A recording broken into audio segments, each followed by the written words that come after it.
Dera mga kapaps. Yan, inlatay din po baol sa hanging bridge paingon dito sa Danlog.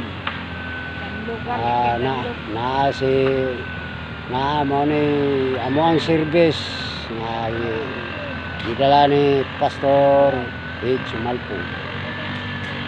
Mga tao ni mga kapaps. Lang tao mga kapaps, among service mga kapaps. Hinay-hinay sapa mga kapaps.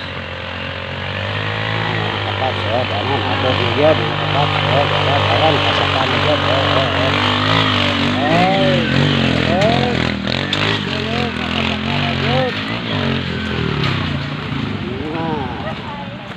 Salamat sa Diyos. Pagkamayo mo, pagkagahanan